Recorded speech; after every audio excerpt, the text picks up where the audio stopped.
Hello, my name is Mary Crow. I'm the Director of Financial Aid and Scholarships at Elgin Community College. I'm here today to talk to you about the financial aid process and how to apply and receive financial aid. So what are the topics that we're going to talk to you about today? We're going to cover what is financial aid, what are the different types of financial aid, how do you go about applying for financial aid, how is financial aid determined, the different documents you need to submit and those that you will receive, various tips that can help you through the process, and scholarships. So, what is financial aid? Financial aid consists of funds provided to students and families to help pay for post-secondary educational expenses. For many parents and students, this is the first time that you will be needing to pay for tuition and fees, as well as some of the additional things that go along with going to college, like books and room and board. What are the different types of financial aid? There's 4 different types of financial aid. The first is grants, and we'll go through the 3 grants that are determined by completing the FAFSA. The scholarships that are available to students, student loans, and employment opportunities. So the first one is grants, and grants are funds that do not need to be paid back. These are funds that are received to help pay for tuition, fees, room and board, and books and other expenses. Some of the most common grants that are determined by completing the free application for federal student aid, which we'll talk about in a few minutes, include the Illinois MAP grant, the federal Pell Grant, and the federal SEOG grant. And all 3 of those are determined by filling out the one application to the Department of Education called the free application for federal student aid. The first one, the Pell Grant, pays for tuition, fees. It can go to room and board. It can go to books.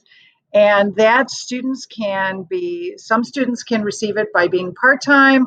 Other students need to be full-time in order to receive this grant. And that varies depending on your financial situation. Those funds, you can apply at any time through the course of the year, and they go directly to the student's account. The second grant is the SEOG grant, and that differs from the federal Pell Grant in that there's a certain sum of money that each school will receive, and that varies depending on the type of school. And the colleges are then eligible to determine what students qualify to receive that SEOG grant. And usually it goes to the neediest of students. Those funds are limited and they do run out fairly quickly. So it's important to, once again, apply for the FAFSA as soon as you can to be considered for that if you are eligible. And the final one that we'll talk about is the Illinois MAP grant. And that one is determined by, again, your financial need. And it also varies, in this case, from school to school. So, for example, a 2-year community college, because the costs are significantly cheaper in terms of tuition, which is what the grant goes towards paying, you would receive less funds if you go to a 2-year college than, say, for example, a 4-year public university. And you could get even more funding if you go to a private 4-year Illinois university. Keep in mind that you have to go within the state of Illinois. So if you are told that you are eligible to receive the Illinois MAP grant, but decide to go to school outside of the state, then you forego that grant fund. You're no longer eligible. Scholarships. Scholarships, there's 2 different types of scholarship. One is need-based and the other is merit-based. Need-based means exactly that a student proves that they are financially needy, and usually that is determined by their FAFSA, by tax information, and students can be awarded multiple scholarships that are need-based. The other is merit-based, and that means that the student did something to qualify for that specific scholarship. And some of the ones that you're probably most familiar with would include things like academic scholarships or athletic scholarships. Students can get multiple scholarships, and we do encourage students to apply for every scholarship that they can find that they are eligible to receive. Next is student loans. By completing the FAFSA, there are Stafford loans that a student could be eligible to receive. The good news about the Stafford loans is that the interest rate is usually lower than what it would be if you were to go to, say, a private bank. And the student does not need to start repayment until 6 months after they either graduate from college, they no longer attend college, or they quit or decide to take more than 6 months off, or they enroll in less than 6 credit hours for more than 6 months. Students have to be enrolled in a minimum of 6 credit hours in each semester that they receive the loan. The students do not have to provide any credit documents or credit scores in order to be eligible to receive that, and the parents do not need to sign for it. So again, it is the student's loan, and they are the ones that will need to make the payments once they graduate from school. If they would like, they are certainly eligible to start repayment while they are enrolled in college. And also, you'll hear information from the colleges and can look into additional types of loans like Sallie Mae loans and such. And there's also Parent Plus loans. The difference with the Parent Plus loan is that, again, is parents are signing off that they will pay that back, and the interest rate is significantly higher. The loan also goes into repayment after the student receives the funds to pay for school. So it does not wait until the student graduates. And the last but not least is employment opportunities. And this is one that a lot of people don't know about. By completing the FAFSA, the student could also be eligible to receive a job on campus potentially. Students typically work anywhere from 5 to 20 hours a week, and they make at least minimum wage or better. Minimum wage is currently $10 an hour, and January 1st, 2021, it will go up to $11 an hour.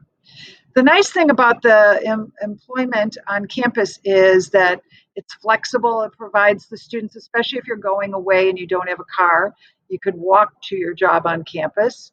They often have jobs in the gym, in the cafeteria, in the library, and things like that. So especially if a student has a particular area of interest, they could try to find a job there. The other things that the students tend to like is that they receive a paycheck every 2 weeks. So these funds do not go directly towards paying for tuition, fees, books, and other living expenses like the other forms of financial aid that we have discussed. So now that you know the 4 different types of financial aid, how should you apply? Well, first and foremost, I mentioned the FAFSA. And again, that stands for Free Application for Federal Student Aid. It's through the Department of Education, and you go to their website, which is studentaid.gov. The first thing you're going to want to do is, if you haven't already done so, is set up an FSA ID. The student and one parent both need to set that up. And you're going to want to include a username, a password. You're going to have to answer 4 or 5 questions. And I always recommend that you write those answers down and put them somewhere safe, because you might need to go back in and do a correction. And also keep in mind that this FSA ID is going to be used again and again every year when you reapply for the FAFSA. So you're going to want to keep that information handy. The parent that sets up the FAFSA ID, the FSA ID, can use that for all of their additional students or children that will be attending college in future years. So you don't have to do a new one as you get a new child going to college. So once you set that up, then you're going to want to select the year that you're applying for. If you're going to be attending in fall of 2021 and spring of 2022, you're going to want to go in and do your 2021-2022 FAFSA. You're going to need your 2019 tax information to do that. And you're going to want to answer all the questions that are listed there. The first section on the FAFSA is the student section, where they're going to list their personal information.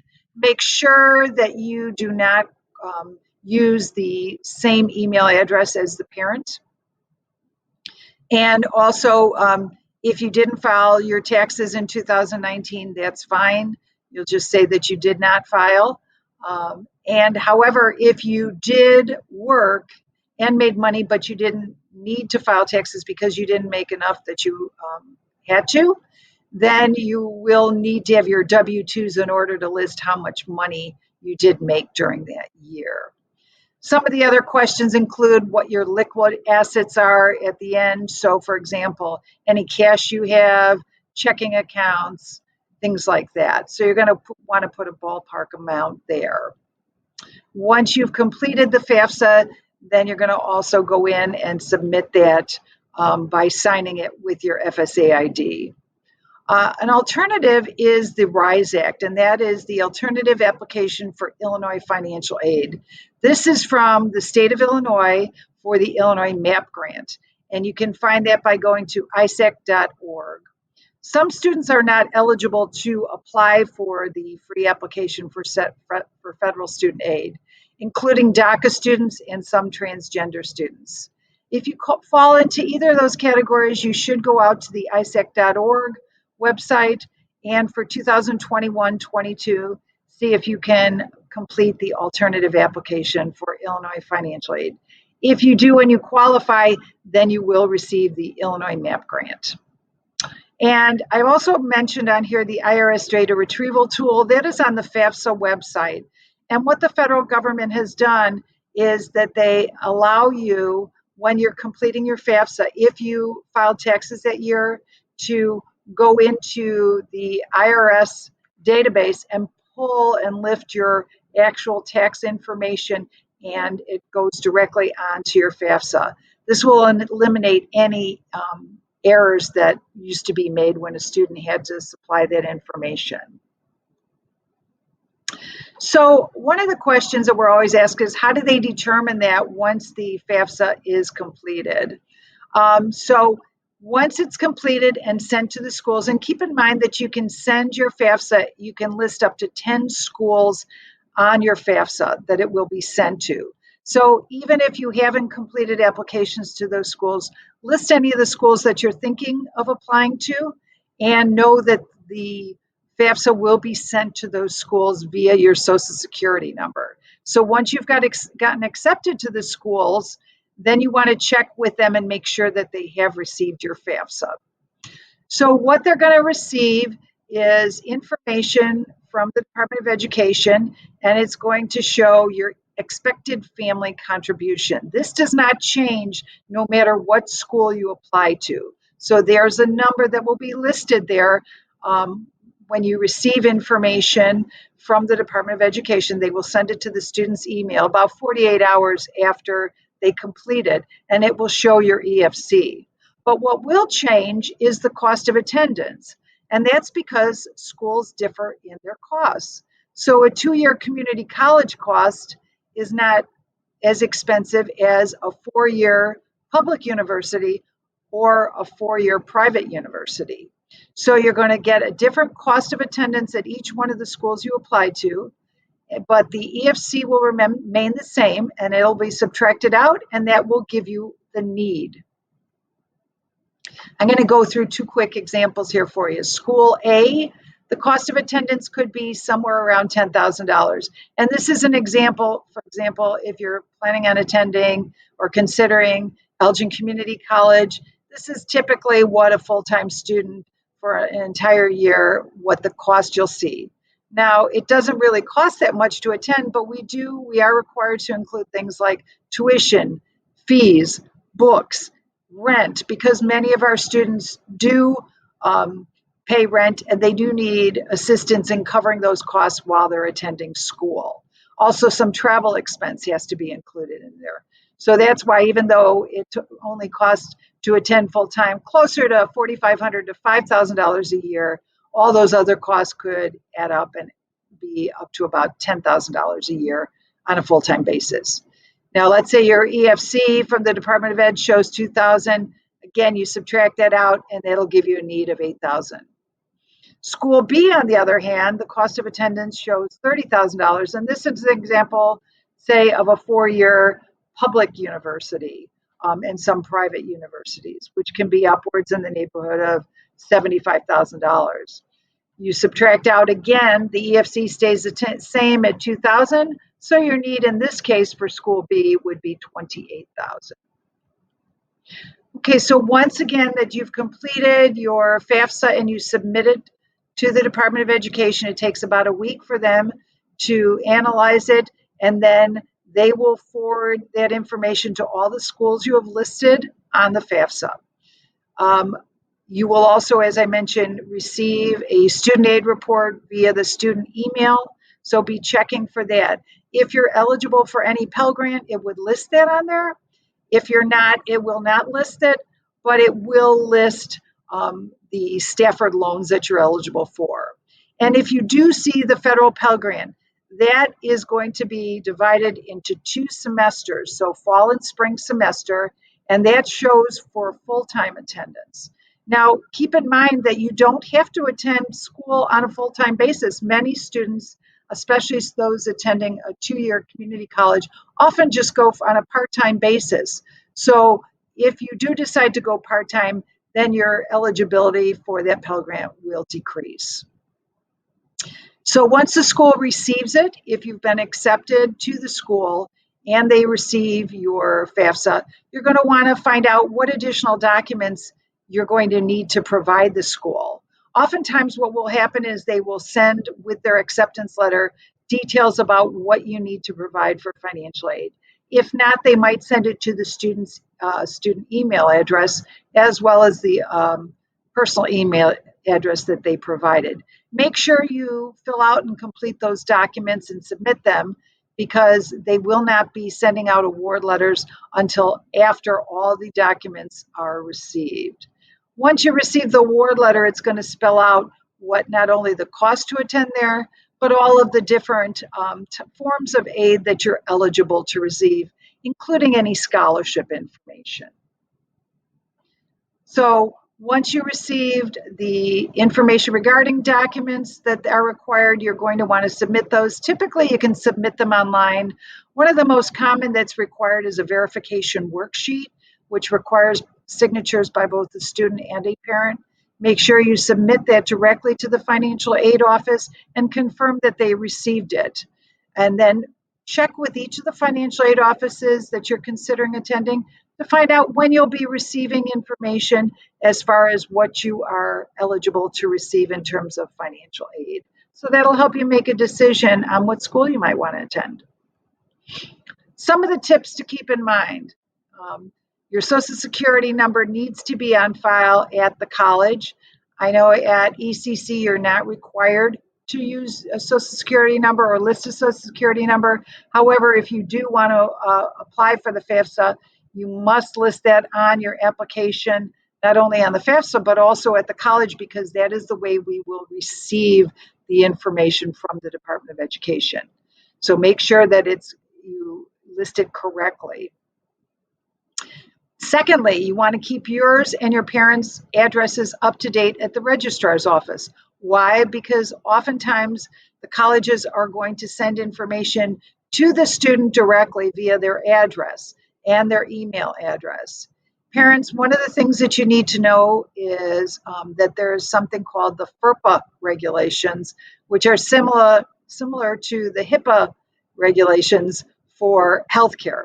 And what that means is basically schools are not eligible to or able to provide you with any specific information on your son or daughter unless they have approved that and it is on file, typically in the registration office, so that the other offices can see it. So if you do want to be able to access your student information, make sure your son or daughter finds out where to go, what they have to fill out, and make sure that that is done so that you can receive whatever information you need from the school, such as how much you owe to the school. The next is you're going to want to ask how you'll be receiving communication from the school and when that'll be received. Some schools have rolling admissions applications when they're accepted, so the student may be receiving notifications that they got accepted at a certain time. And then you would want to follow up with the financial aid office to make sure that they have your FAFSA and get your documents in. Other schools have one day where they send out all the acceptance notifications. So you're going to want to make sure you're aware of each one of those and look for those on the dates when they say that you will be receiving them. We've already mentioned that you want to file early so that you don't miss any state grants or college deadlines, which is really important. Keep in mind that the FAFSA application opened up for 2021-22 on October 1st, 2020. So it's not too late to do that, and you want to do it as soon as possible. And anytime you have any questions, please make sure you follow up with the College Financial Aid Office. Do not hesitate to contact them, especially when you start receiving the award letters. There's not a consistent award letter that we are required to complete and send to the parents, so they can vary significantly. You want to make sure you understand what you're accepting so that you have a realistic view of what the costs are going to be and whether or not you can afford to send your son or daughter to that school. In addition, a word about special circumstances. I mentioned to you that if you're planning on attending in 2021-22, that's the application that you're going to be using. However, you're going to be using your 2019 tax information. And as you know, this past year, many people, because of the pandemic, may have lost their jobs, may have incurred huge medical bills, and could also have gotten divorced or remarried. If that is the case, you still must use the 2019 tax information when you file the FAFSA. However, once you get awarded and receive your award letter, you can apply for special circumstances. You will need to contact your financial aid office and let them know that your financial situation has changed and find out what additional documents you need to provide for them. You might also want to contact, if you're sure that your son or daughter is going to a particular college, you could contact the financial aid office early on to find out what documents you're going to need so that you have them ready when it's time to turn them in. I also mentioned making a correction. I've seen, for example, sometimes instead of listing that you have $1,000 in checking accounts and that you may have put $10,000. Well, that can have a significant difference in terms of what you're awarded. So if you need to go back in and make a correction, you do so and then you resubmit it to the college. All financial aid offices operate differently. We're pretty consistent, but things do differ.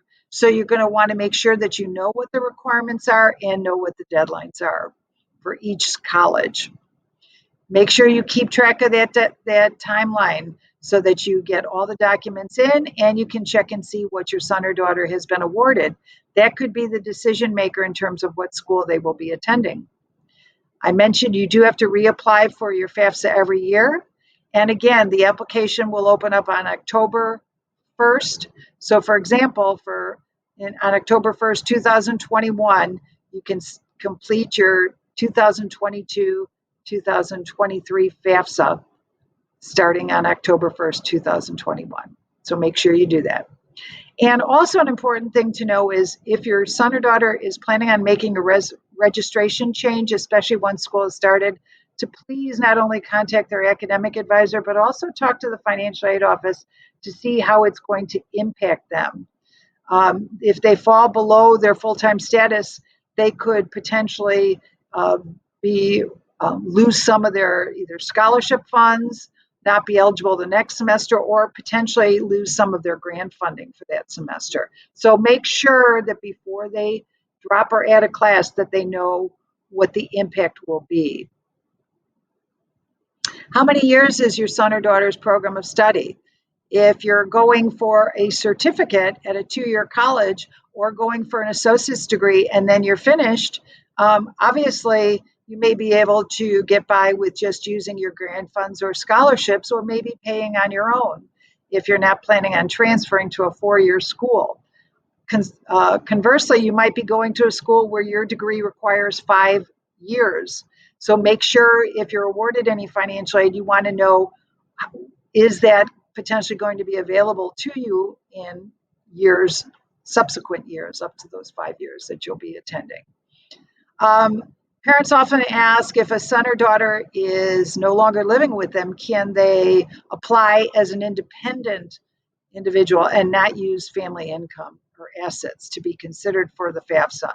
And the answer is until you're 24 years of age, you do need to include parent information on the FAFSA.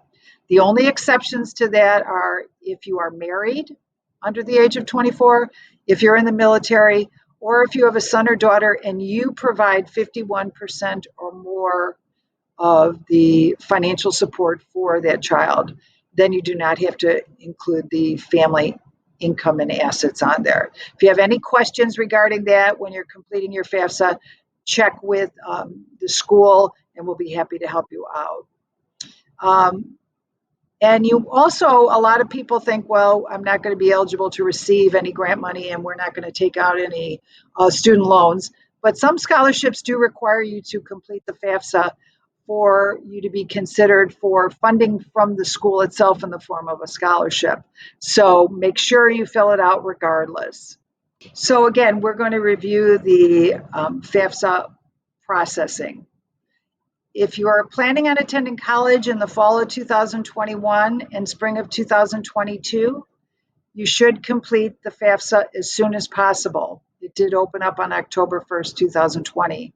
Again, if you filed taxes, you're going to need your 2019 tax information. If you did not file taxes, but you did work, please have your W-2 information available so that you can fill that out on the FAFSA. And if you did file taxes, you're going to want to link your tax information from the IRS directly onto the FAFSA. So let's talk about scholarships now. Scholarships are generally awarded based on either your prior class school experiences, based on GPA. It can also be based on class rank, your national or state test scores, such as the ACT, PSAT, and the SAT, your application materials. So that includes your personal letter, essay, and letter of recommendation. Also, if you are going to be attending school for any of the performing or visual arts, such as music, dance, or art, oftentimes you're going to either need to audition or provide a tape when you are applying to the school, or art pieces for evaluation for a particular scholarship, as well as to get accepted into the school. And in addition, you could be based on extracurricular or community activities. So where do you want to go look for scholarships? The two best places, you're going to want to first start with your high school guidance counselor. Oftentimes schools have listings that they post on their website from local government agencies, different foundations, private scholarships, family scholarships that are given to the high school. And the students can apply, and they often receive those scholarships just before graduation. So you're going to want to talk to your high school guidance counselor and find out how you can go about applying for those. In addition, oftentimes there's department awards. So if you're on a athletic team, or maybe you are in theater, you may be able to win a department award, a scholarship that provides you with some additional assistance. There's also local community and government awards and need-based awards. If you're applying for those need-based awards, they may need you to provide a copy of the taxes for a particular year. So again, high school guidance counselors are very well equipped to help your son or daughter navigate through what is available locally. And then the second best place that I could recommend to you is checking with the colleges that you're considering attending and find out what scholarships they offer and how and when to apply.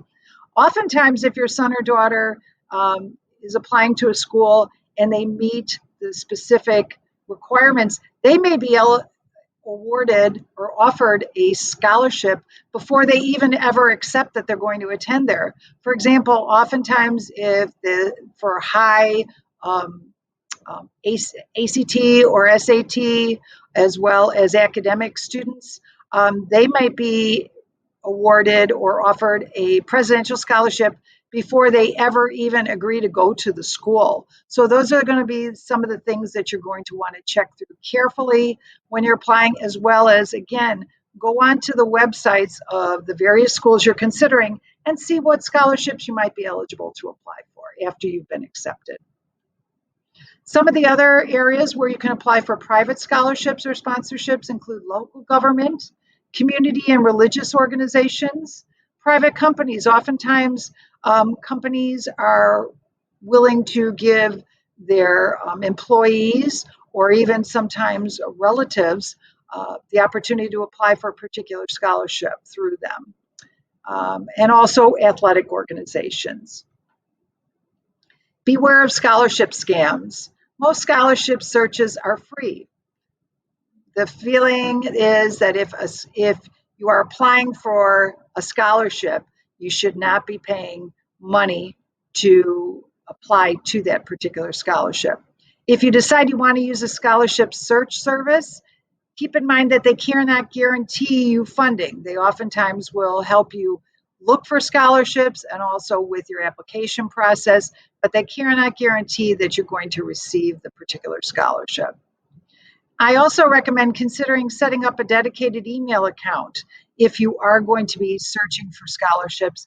And the reason being is that then when you're available to work on those areas, then you're going to want to just check and see what new information came in and take care of it. And then once you've accepted to go to a particular school and you're done with the scholarship search, you're not going to be receiving additional information regarding those scholarships throughout the year. And a scholarship resume can save you time. What do I mean by that? Simply sitting down and writing out all of the things that you've accomplished over the past 4 years. And maybe even longer. Maybe you've been involved in dance since you were 3 years old and you've won particular awards or you've traveled with a group. You're going to want to list all that information on there. So by writing that down, when you sit down and actually are applying for scholarships, you may find something that you can use when you're answering the questions or writing an essay on a particular area. Here are some helpful free search sites that I could recommend for you.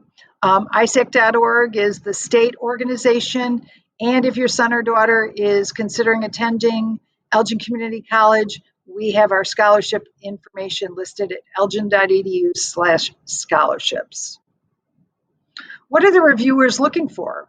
Some of the things to keep in mind: did you answer all the questions?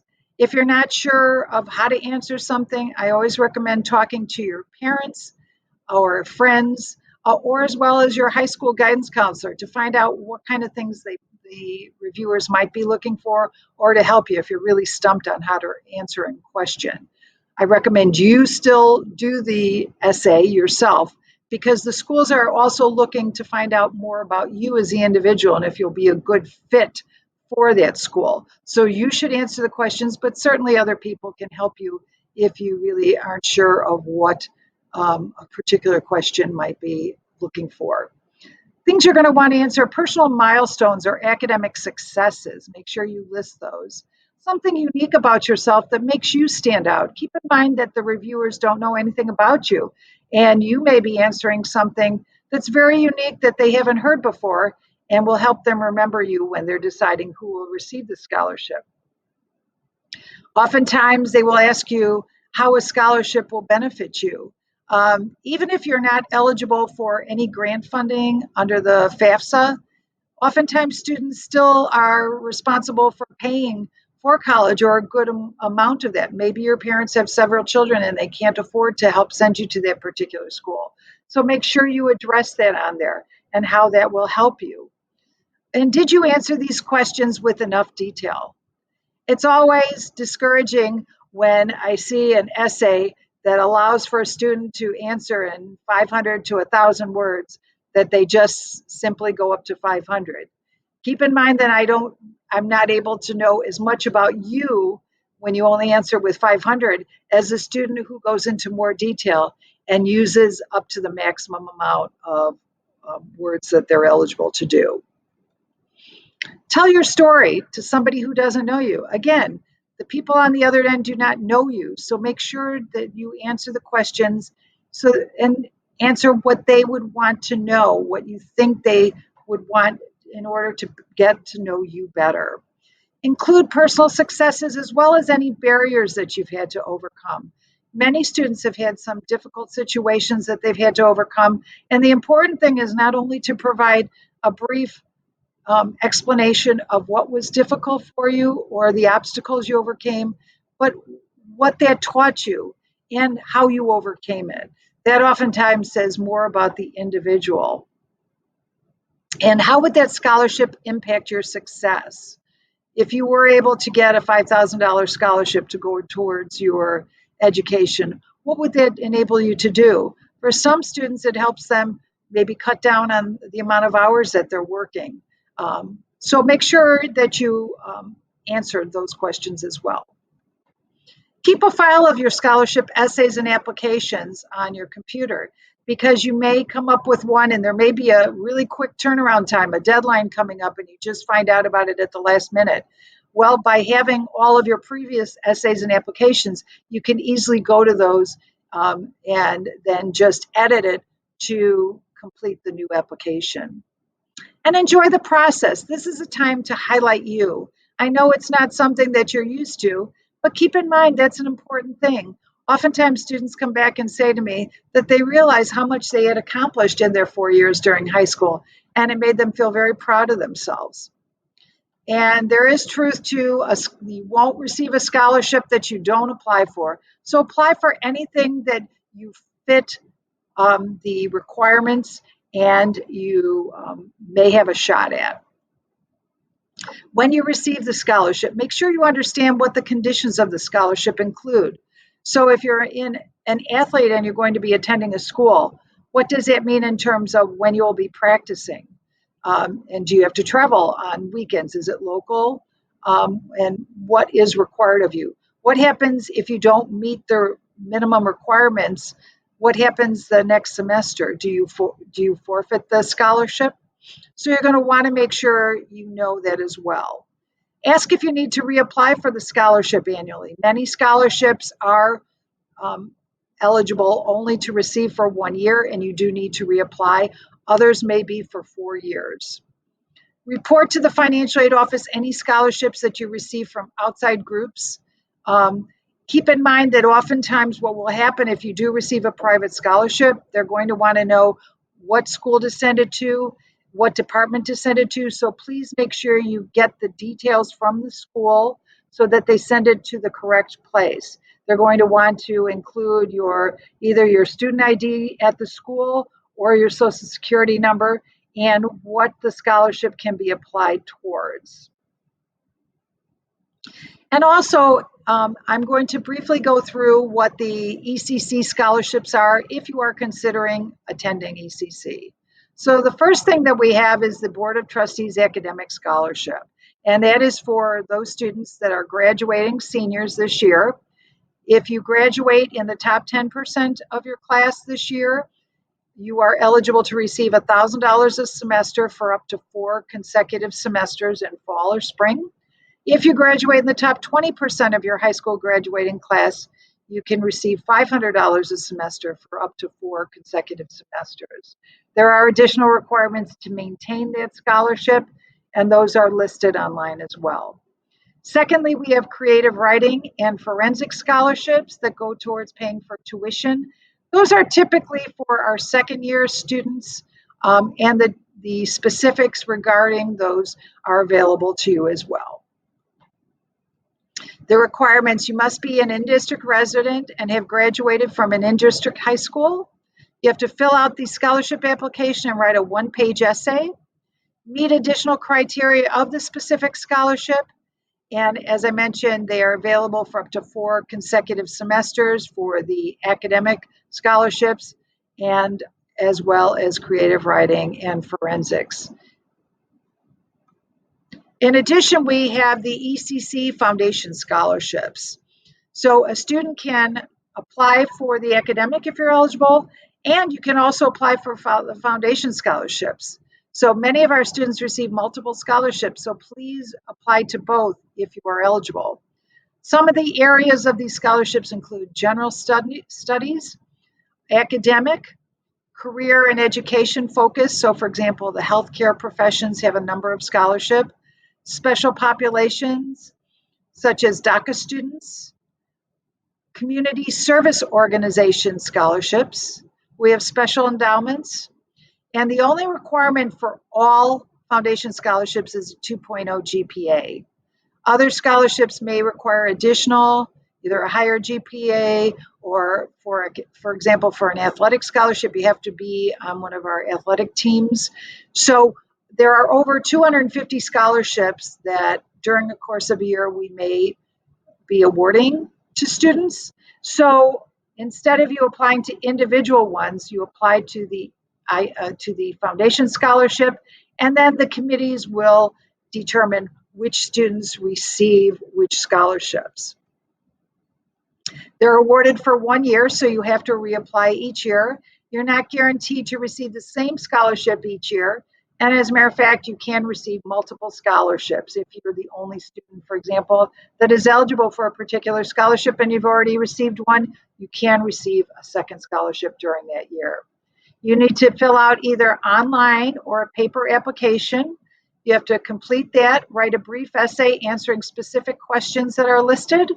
You have to include one letter of recommendation and a copy of your high school or college transcript. If you started out at a different college and you transfer, we would need their transcripts on file. And some scholarships require completion of a FAFSA. So again, if you did that, we will be looking to see what your results were on that as well. I want to thank all of you for listening to this presentation. I know there's been a lot of information given. Please keep in mind that at ECC, our financial aid office is here to answer any questions, regardless of what college you're considering attending. You can call us regarding any questions you might have at 847-214-7360. If you need any help completing your FAFSA, we are able to assist you online, and we do have office hours. Please contact us to find out the most current hours available to you or to schedule an appointment.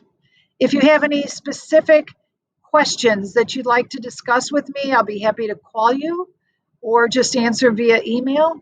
My email address is mcrow@elgin.edu, and I'll be more than happy to assist you. Thank you for attending, and best of luck to you in your career ahead.